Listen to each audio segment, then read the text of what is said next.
Que Dios les bendiga a cada uno de ustedes.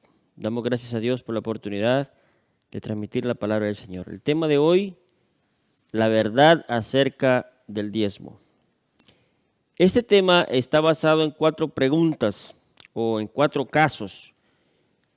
Voy a iniciar con la base bíblica, con la pregunta número 4. ¿Cuál es la razón fundamental detrás de que Dios especificara en cada forma detallada el 10% del diezmo, dónde entregarlo y cómo el pueblo de Dios debía usar esos fondos? Así es que vamos a ir a la palabra del Señor cuando en Génesis capítulo 28, versículo 18 al 22, se nos menciona allí a Jacob. Y dice la palabra del Señor, versículo 18, y se levantó Jacob de mañana y tomó la piedra que había puesto de cabecera y la alzó por señal y derramó aceite encima de ella y llamó el nombre de aquel lugar Betel, aunque la luz era el nombre de la ciudad primero, e hizo Jacob voto, diciendo, si fuere Dios conmigo y me guardare de este mi viaje que voy, y me diere pan para comer y vestido para vestir, si volviere en paz a casa de mi padre, Jehová será mi Dios, y esta piedra que he puesto por señal será casa de Dios, y de todo lo que me dieres el diezmo apartaré para ti. ¿Usted recuerda? El patriarca Jacob va huyendo de su hermano Esaú hacia tierra de los familiares, y entonces tiene ese sueño allí, tiene ese encuentro con el Señor, y entonces él pacta con el Señor en ese lugar, en Betel. Y él dice que al tener ese encuentro con Dios, hace un voto que si le va bien, que si es bendecido materialmente y lo cuida el Señor y le da todo, el diezmo apartará para él. Estamos hablando que aún no está la nación de Israel, pero sí ya está el tercer patriarca después de Abraham que está haciendo un voto con el Señor. Y él dice que el diezmo apartará para el Señor. De todo lo que le diere, todo lo que le llegara, él va a apartar el diezmo. Entonces es una 10ª parte. A usted le queda un 90%. Pero Dios especificó exactamente el monto que le corresponde a él, ¿verdad? Él se lo reserva para sí. Y entonces ahí vemos que es la 10ª parte. También hay muchos textos bíblicos, pero usted puede buscarlos allí en la escritura. También aparecen allí otros textos bíblicos, ¿verdad? Como Malaquías, vamos a ver otros textitos por ahí, y también el Levítico. Bueno, dice que también que este pacto incluía la devolución fiel y completa de los diezmos. También vemos allí que también adoramos con nuestros diezmos. A veces en el culto, ¿verdad? Decimos, es el momento para recoger los diezmos y la ofrenda. No, es el momento para adorar a Dios con nuestros diezmos y nuestras ofrendas. Esa es la palabra correcta. Entonces, también vemos que claramente Dios dice que se deja una 10ª parte, o sea, el diezmo. Luego, ¿dónde hay que entregarlo? Vamos a ir también ahí a Génesis capítulo 14 y versículo 18 al 20. ¿Y qué dice la palabra del Señor allí? Entonces Melquisedec, rey de Salem y sacerdote del Dios Altísimo, sacó pan y vino y lo bendijo diciendo, bendito sea Abraham del Dios Altísimo, creador de los cielos y de la tierra, y bendito sea el Dios Altísimo que entregó tus enemigos en tu mano y le dio a Abraham los diezmos de todo.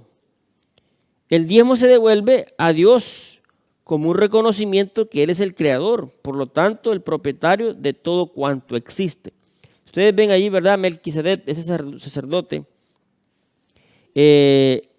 no tiene un linaje, pero se reconoce que Abraham reconoce que él es un siervo del Señor, que es el sacerdote del Señor.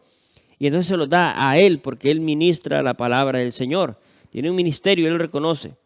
No se habla mucho de Melquisedec, pero sin embargo, cuando vemos allá en el Nuevo Testamento, dice que Jesús es, en hebreo, según el linaje de Melquisedec o la orden de Melquisedec. Así que, en primer lugar, ¿verdad?, decíamos, ¿cuál es la razón fundamental de que Dios especificara tan detalladamente y que diera un porcentaje?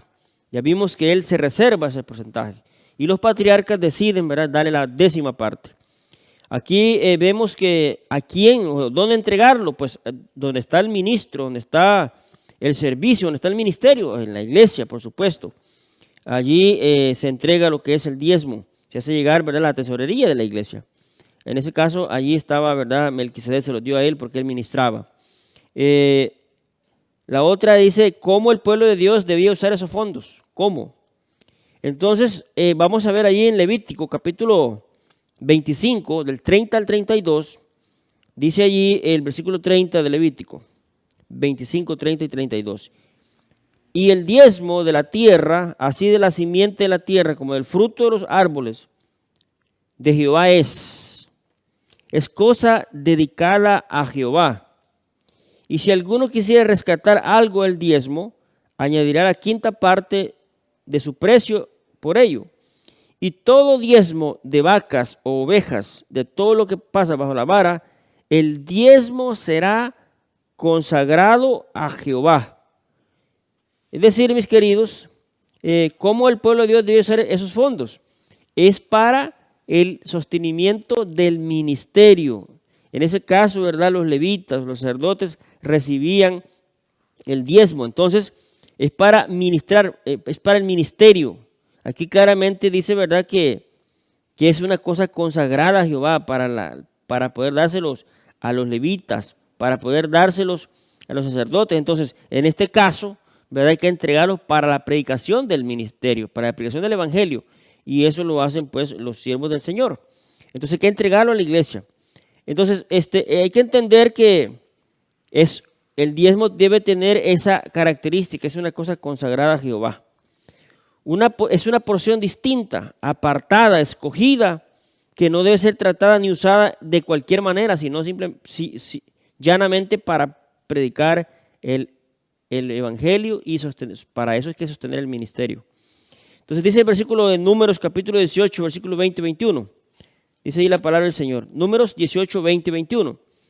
Jehová dijo a Aarón: yo he dado a los hijos de Leví todos los diezmos en Israel como heredad por su ministerio, porque ellos estaban consagrados completamente a la obra de la predicación, así como nosotros los siervos de Dios, los pastores, nos dedicamos por completo a la obra de Dios. No nos dedicamos a otra cosa, sino solamente a la predicación del evangelio, es decir, a la administración de las iglesias, al cumplimiento de la misión de Jesucristo. Por cuanto ellos sirven, dice, al ministerio del tabernáculo de reunión. Ellos estaban, es más, ustedes saben que los levitas no recibieron herencia como las demás tribus. No recibieron tierras para cultivar porque ellos, su herencia es Jehová, su herencia era ministrar dentro del templo, del tabernáculo. Por lo tanto, entonces, ellos vivían del tabernáculo. Por eso Jehová dijo a Aarón: y yo te he dado a los hijos de Leví todos los diezmos en Israel como heredad por su ministerio, por cuanto ellos sirven al ministerio del tabernáculo. Más claro, hermanos, no puede hablar la Biblia.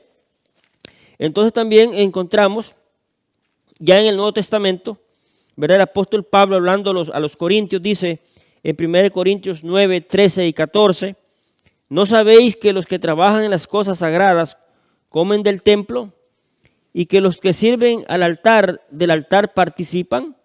Así también ordenó el Señor a los que anuncian el evangelio, que vivan del evangelio. Malaquías capítulo 3, versículo 10 también dice: traed todos los diezmos al alfolí, y ya hay alimento en mi casa, y probad ahora en esto, dice Jehová de los ejércitos. Si no, os abriré las ventanas de los cielos y derramaré bendiciones hasta que sobreabunde. Malaquías 3:10. Ahora, hermanos queridos, vienen las otras preguntas. Y primero quería presentarles la base bíblica para luego ir a las preguntas. Porque vamos a entrar a un detallito, ¿verdad? Dice aquí, voy a presentarles 3 casos. Número 1. Dice que Mariana descubrió que una de sus vecinas, una madre soltera, perdió su trabajo y ya no puede proveer para sus hijos. El siguiente sábado, ella estaba tratando que más miembros de la iglesia ayudaran a su vecina, sugiriendo que ellos usaran el diezmo para ayudar a personas en necesidad. ¿Qué harías si fueras un líder de tu iglesia? ¿Qué harías tú, mi querido, que estás viendo y escuchando este mensaje? Tercer aspecto, segundo caso. Un ministerio independiente muy reconocido desarrolla nuevos proyectos misioneros y educativos en un país empobrecido y han lanzado una campaña pidiendo apoyo financiero. Carlos está sugiriendo a varios miembros de la iglesia, incluyéndote a ti, que uses parte del diezmo para apoyar el proyecto misionero. ¿Qué harías? ¿Qué harías tú, mi querido hermano? Y número 3, quiero tal vez explicar, luego lo explico. Tu iglesia, número 3, tu iglesia en una gran ciudad está siendo remodelada en anticipación de establecer un centro de influencia, un proyecto que vale millones. También enfrentan desafíos económicos sustanciales. El tesorero de la iglesia sugiere que hagas lo que de acuerdo con él otros ya están haciendo, desviando temporariamente sus diezmos, usándolos para apoyar el proyecto de renovación. ¿Qué sugerencia le darías para ayudarlo a aumentar las cantidades de ofrendas para el presupuesto de la iglesia sin tocar los diezmos? Bien, vamos a explicarle en base a lo que ya estudiamos de la palabra de Dios. Por eso les decía que mejor era empezar dando las bases bíblicas. Para empezar, Mariana, ¿verdad? Está interesada en su vecina. Pero ya vimos anteriormente que los diezmos son exclusivamente para el ministerio. Entonces, lo que tiene que hacer es ir, ¿verdad?, a buscar el departamento de Dorcas, hablar con los ancianos del departamento de Dorcas, ir a la junta, para poder darle una ayuda al departamento de Dorcas o al departamento de pobres, o buscar otra manera de poder ayudarle con comida, víveres. En el segundo caso, ¿verdad?, del ministerio independiente, quiero decirles que está muy de moda hoy en día. Y ahí circulan muchos videos, ¿verdad?, en YouTube. Los hermanos andan mandándose ahí un montón de predicaciones, de videos, donde los movimientos independientes empiezan a pedir los diezmos. Al final es pedir los diezmos para que los apoyen a ellos. Pero la mayoría de estos ministerios independientes o son pastores o son laicos que salieron del ministerio y pues no encontraron otra manera de sobrevivir. Ellos pues piden los diezmos.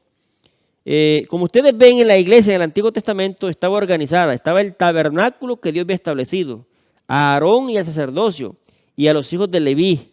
Había una administración, ¿verdad?, una organización, y es a ellos donde Dios había pedido que se dieran lo que eran los diezmos. Ahora bien, quiero explicar algo. No es lo mismo un ministerio independiente que un ministerio de sostén propio.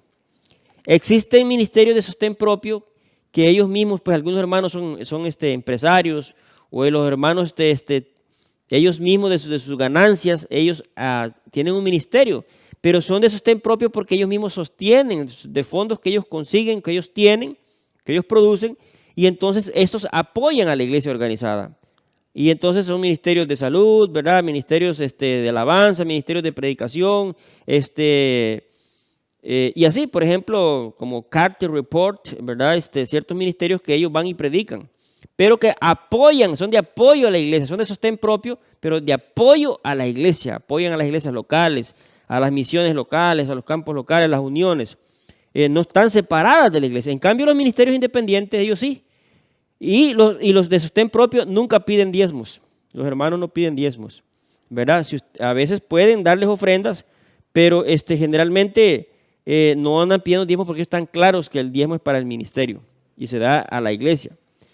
Asimismo, en cambio, los de ministerios independientes, ellos piden diezmos. empiezan a atacar a la administración, a la misión, andarle sacando los defectos a todos, como siempre, y entonces al final piden los diezmos y usan el espíritu de profecía para poder decir, contrarrestar o equivocadamente o mala interpretación, para desvirtuar al ministerio, desvirtuar a la iglesia organizada, y entonces ellos piden, ¿verdad?, diciendo que ellos predican la palabra, pero ellos salieron del ministerio, ¿verdad? No se les puede impedir que prediquen, pero claramente la Biblia dice que es para el sostenimiento del ministerio de la iglesia organizada. Ahora bien, luego entramos al aspecto 3, donde dice que la iglesia está siendo remodelada y están creando un centro de influencia. ¿Qué es un centro de influencia? Por ejemplo, digamos, ustedes quieren hacer un salón, ¿verdad?, dentro del terreno de la iglesia o adecuando al templo, ¿verdad?, en la ciudad, para poder dar clases de cocina a la comunidad. Es un centro de influencia. Charlas, ¿verdad?, familiares, para padres, para niños, para jóvenes, y entonces gratis. Entonces, están tratando de testificar, ¿verdad?, ahí en su comunidad. Y no se pueden usar los diezmos para construcción, sino para la predicación del evangelio. Lo que tienen que hacer es, la pregunta dice allí, ¿qué sugerencias le darías para ayudarlo a aumentar las cantidades de ofrendas para el presupuesto de la iglesia sin aceptar tocar los diezmos? Lo que tienen que hacer es promover la ofrenda sistemática, en donde yo hago como adorador, ¿verdad? Yo aparto la 10ª parte y también hasta donde la fe me alcance, y la otra 10ª parte de ofrenda, porque la ofrenda es voluntaria, la ofrenda es para sostener los gastos de la iglesia, para sostener los departamentos de la iglesia, y tiene que ser sistemático. Yo pacto con mi Señor de dar 10% de diezmo, y lo ideal es que dé más del 10%, porque la ofrenda representa una respuesta de gratitud. Entonces yo doy mi 10 de diezmo, ¿verdad?, que es mi obligación, y puedo dar, qué sé yo, un cierto porcentaje de ofrenda, el 10% doy en mi caso, y entonces eso entra a la iglesia local para poder mantener la iglesia, mantener los departamentos y para estos proyectos. Y sin embargo, si yo doy mi ofrenda sistemática y mi diezmo, yo todavía puedo dar otra ofrenda especialmente para ese proyecto, aparte de mi ofrenda sistemática y de mis diezmos. Ahora, mis queridos hermanos, es interesante que cuando conocemos el evangelio y nos convertimos, recibimos, ¿verdad?, un estudio bíblico acerca del sostén de la iglesia a través de los diezmos y las ofrendas. Y el voto bautismal, número 9, ¿verdad?, en el caso mío aquí de mi localidad, dice lo siguiente: el voto bautismal. Creen en la organización de la iglesia, y es el propósito de ustedes adorar a Dios, sostener la iglesia con sus diezmos y ofrendas, con su esfuerzo personal y con su influencia. Esa es la pregunta que se le hace en el voto bautismal, ¿verdad?, antes de ser bautizado. Y levantan la mano derecha y dicen: sí, acepto. Entonces, la sierva del Señor en Consejos sobre Mayordomía Cristiana dice lo siguiente en la página 39. Y el pueblo de Dios es llamado a una obra que requiere dinero y consagración, por supuesto, ¿verdad? El pueblo de Israel, como era un pueblo agrario, un pueblo agrícola, ganadero, ellos apartaban lo que correspondía al diezmo, y cuando vivían lejos, dice ahí, ¿verdad?, Levíticos y también Deuteronomios, ellos vendían los animales y el dinero lo guardaban y lo llevaban al templo donde les tocaba adorar. Y requiere como consagración, también personas, ¿verdad?, y que ministren, y también necesita también una consagración y dinero. A medida, dice, que nuestros miembros, dice el manual de la iglesia, fueron aumentando, resultó evidente que sin alguna forma de organización habría confusión y la obra no se realizaría con éxito, dice la sierva del Señor. Así es que usted sabe que ya por 1800, entre 45 al 60, la iglesia creía que era pecado organizarse por esto de la ley dominical, por esto de la persecución. Vieron, ¿verdad?, discusiones, congresos, reuniones, y pidieron consejo a Dios, y el Señor le reveló a la sierva del Señor, ¿verdad?, a los pioneros, en que deberían de tener una personería jurídica, un estatus legal, y entonces algunos estaban en contra, otros a favor, pero superaron eso, y entonces la iglesia llegó a organizarse, y se organizó por estas razones, hermanos queridos, porque hoy en día la mayoría que trabaja independientemente Y la sierva del Señor es muy clara hablando de que esas personas que no trabajan en equipo, que no trabajan en conjunto, no son idóneas para ser líderes ni para estar al frente de ninguna congregación. Dice, a medida que nuestros miembros se fueron aumentando, resultó evidente que sin alguna forma de organización habría confusión y la obra no se realizaría con éxito. Entonces, la organización era indispensable para proporcionar en primer lugar sostén al ministerio, que hubiera una base sólida de finanzas para poder sostener al ministerio. Incluso hay algunos grupos independientes, ¿verdad?, que empiezan a transversar. Por ejemplo, al principio, los pastores que ya llegaban a su edad de jubilarse, que no podían trabajar en fuerzas, no recibían ninguna remuneración. Y entonces la hermana White escribe que era necesario que hubiera una subvención para estos pastores que se jubilaban, porque el gobierno no tenía, en aquel entonces no existía las pensiones. Y otra cosa que dice aquí, bueno, en primer lugar, se organizó la iglesia en primer lugar por proporcionar sostén al ministerio. En segundo lugar, para dirigir la obra en nuevos territorios. Número 3, para proteger tanto las iglesias como a los ministros de los miembros indignos, es decir, aquellos que se salen, que no tienen ningún orden y que siguen atacando a la iglesia, para proteger a los ministros y a las iglesias de los miembros indignos. Y número 4, para retener las propiedades de la iglesia, tienen que estar a nombre de la personería jurídica para protegerlo. Así las propiedades llegan a ser de todos y de nadie. También dice que para la publicación de la verdad por medio de la prensa y para muchos otros propósitos, es decir, por la página impresa, para poder escribir libros y folletos, y así es como la iglesia empezó y así la iglesia continúa, mis queridos. Esto está en Testimonios para los Ministros, página 26, y también el Manual de la Iglesia, página número 13. Dice la sierva del Señor en Consejos sobre Mayordomía Cristiana: algunos no han estado satisfechos y han dicho, no pagaré más mi diezmo porque no tengo confianza en la forma cómo se manejan las cosas en el corazón de la obra. Pero robaréis a Dios porque pensáis que el manejo de la obra no es correcta. Presentad vuestras quejas en forma clara y abierta, con el espíritu debido a las personas debidas. Pedid que las cosas sean ajustadas y puestas en orden, pero no retengáis lo que corresponde a la obra de Dios, demostrando así que sois infieles porque otros no están obrando correctamente. Mis queridos hermanos, todos somos imperfectos y donde hay seres humanos siempre hay imperfección. Siempre está batallando los frutos de la carne versus los frutos del espíritu. Y donde hay seres humanos siempre hay equivocación. Nosotros somos las arrugas de la iglesia. La única imperfección de la iglesia somos los seres humanos, porque somos seres pecadores. La Biblia misma dice que no tiene pecado, el tal es mentiroso y la verdad no está en él. Pero por eso nos mantenemos cada día luchando. El que esté firme mire que no caiga. Entonces, ¿cómo es posible que los que siempre atacan a la iglesia son personas que empiezan a decir que aquellos son imperfectos, que están en pecado? Ellos son los santos, ellos son los perfectos, ellos son los salvos, ellos son top. Y ellos, si ellos manejan la obra, la obra es diferente. Mis queridos, Dios ha establecido una iglesia y Dios ha establecido un orden.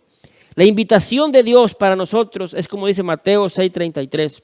Mas buscad primeramente el reino de Dios y su justicia, y todas estas cosas os serán añadidas. Porque Dios sabe que tenemos necesidad también de las cosas materiales. Hay muchas bendiciones que te alcanzarán cuando tú eres fiel.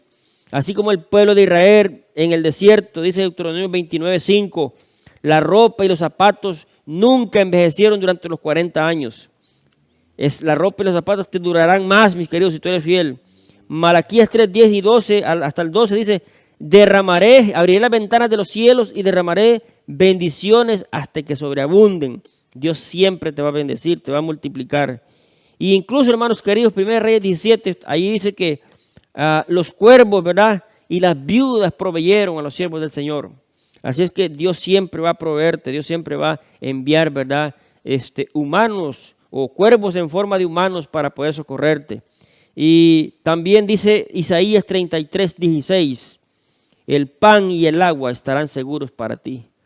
Hay poder en el nombre de Dios, hay victoria en confiar en nuestro Señor Todopoderoso. Y Habacuc 3:17 al 19 dice, la paz y el gozo y la estabilidad emocional siempre te conservarán tu vida, te ayudarán a mantenerte, te multiplicará el Señor y te bendecirá y te cubrirá. Dios suplirá todas tus necesidades si eres fiel. Y Filipenses 4:19 dice, mi Dios pues suplirá todo lo que os falte conforme a sus riquezas en gloria en Cristo Jesús. Qué lindas promesas. Sé fiel en lo poco, mi querido. Dice Mateo 25:21. Si su Señor le dijo, bien, buen siervo y fiel, sobre poco has sido fiel, sobre mucho te pondré. Entra en el gozo de tu Señor. Queridos hermanos y amigos, ¿quieres tú siempre ser fiel al Señor? ¿Quieres tú gozar de la bendición y la protección de Dios? Sé fiel en lo poco. Y como dice Deuteronomios 16 y 17, que no debemos presentarnos con las manos vacías delante de Jehová y que cada uno dé conforme a la bendición que Jehová le dé. Que Dios te bendiga, que Dios te ayude. Decidamos ser fieles en nuestro corazón y en nuestra mente a Dios. Lo que hacemos lo hacemos para Dios. Por eso, hermanos, seamos fieles en lo poco y el Señor nos dará la corona de vida eterna. Vamos a orar para poder pedir la bendición de Dios. Gracias, Padre, por las personas que están escuchando y viendo este video. Te pido, mi Dios, que les bendigas, que les prosperes, que les guardes y que sobre todo, Señor, se aboquen a los hermanos de experiencia, a los ministros, a los siervos de Dios que son fieles, esas personas que son fieles, Señor, que han experimentado tu poder, que se mantienen firmes y fieles hasta el fin, que no se desvían para ningún lado. Señor, bendícelos, ayúdalos y guárdalos y pon en el corazón de ellos el que te reconozcan como creador, como sustentador, como el dueño del universo, Señor, para que estén firmes y fieles a ti y no sean desviados por engaños de Satanás ni por enemigos, Señor, que lo que quieren es el egoísmo y desviar y perder a las almas, Señor, a los fieles. Gracias, Padre Santo, por tu palabra bendita. Guárdanos y cuídanos, Señor, en el nombre santo de Cristo Jesús. Amén.